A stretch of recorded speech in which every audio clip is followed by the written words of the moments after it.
So do we still want to study T cells? Yes, we do, because T cells, after all, are still important. These T cells have still the power of keeping the balance or not.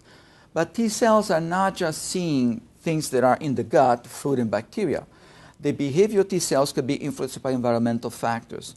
And the one really good example is the response of T cells to something called AHR, which is the aryl hydrocarbon receptor. This is a receptor which is present in all cells, and to make it familiar to all of you, is the receptor for dioxin, which is a pollutant in the environment, a well-known one. And it turns out the binding to this receptor, depending on what binds to the receptor, you can shift your immune system towards a pro-inflammatory Th17 response or a T regulatory response, which makes it very interesting and dangerous, because in principle, whatever we do to ourselves and we expose our immune system to can potentially keep the immune system in balance or off balance. For instance, at Thanksgiving, when you eat a lot of turkey, you have a lot of tryptophan in your body. And tryptophan is a strong ligand for the aryl hydrocarbon receptor. So maybe we should check T cells where people have, a nice Thanksgiving dinner and see if there is imbalance. But just an example of how many factors influence the outcome of immune response. And with this is the concept of the immune response that until recently we saw as going very fixed pathways. And immunologists, which are kind of narrow-minded, sorry, I'm an immunologist, we think that we have cells that are terminally differentiated. The Th1, the Th2, the Th17, the Tregs. Some are bad and some are good. But now we start to understand, and that goes back to one of the panels from science, that perhaps this so-called terminal differentiation is not so terminal. And there is increasing evidence, particularly regarding to Th17 cells, pro-inflammatory cells, and Tregs, anti-inflammatory cells. This cell can actually switch phenotype and function depending on how they're modulated, which to me makes a lot of sense. So if we ask the question, what serves better an effective immune system, rigidity or plasticity? Why do we want to have a lot of cells that are terminally differentiated in a pro-inflammatory state, like a Th17, when we no longer need them, when the antigen is gone?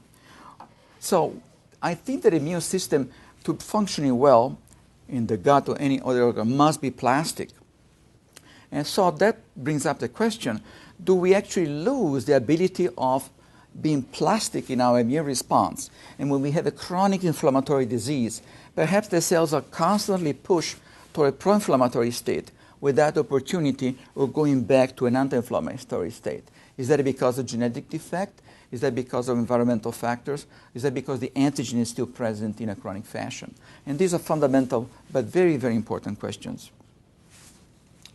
Now I want to switch to a new area, which is something we're doing in the lab, and present some science, hopefully some science. And everybody, these are all gastroenterology, imagine, so everybody will recognize this. This is a nice column because you get a lot of cells out of it.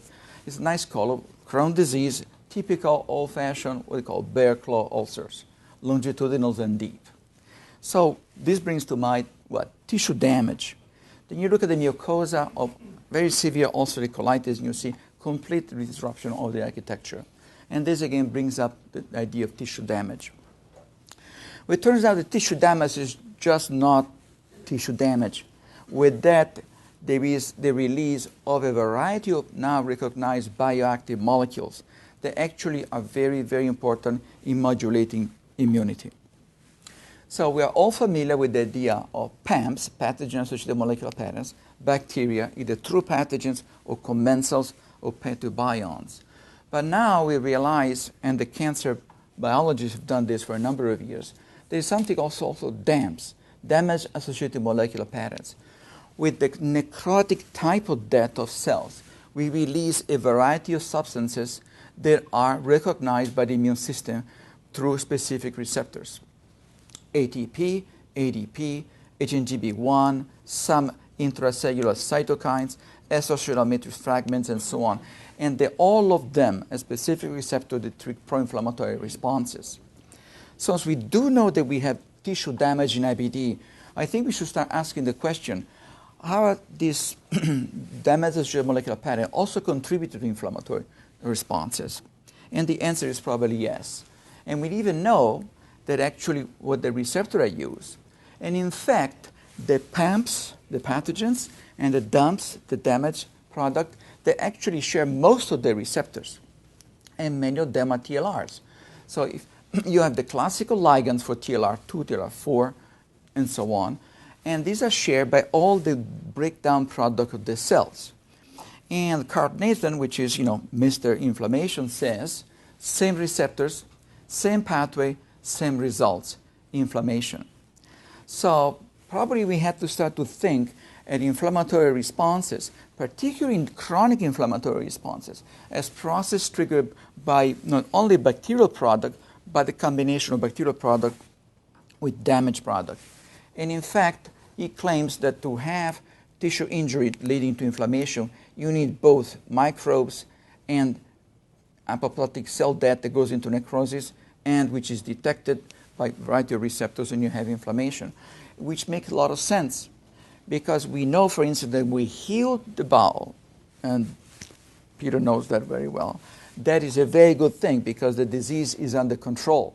So as long as there is byproducts of cell death, probably we add insult, which is of an endogenous nature.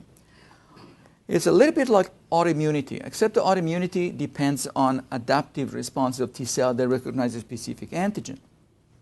But innate immunity, which is the damage-associated recognition, is not very different.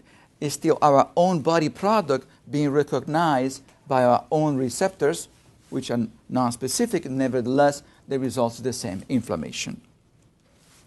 And this has led to the concept of sterile inflammation. In other words, inflammation in the absence of any microbial agent, which is promoted particularly by Ken Rock at University of Massachusetts. And one of the classical examples that it shows, if you have necrotic cells, you release DAMPs, and one of them, interleukin-1 alpha, which is strictly intracellular, is never secreted. And the DAMPs activate macrophages, which release both beta, secreted, and more alpha, which are bound to the R1 receptors, which are present on all cells, activating chemokines and inflammatory response. And in fact, now there are many models showing that you can cause inflammation, acute and chronic, by simply having damaged tissue.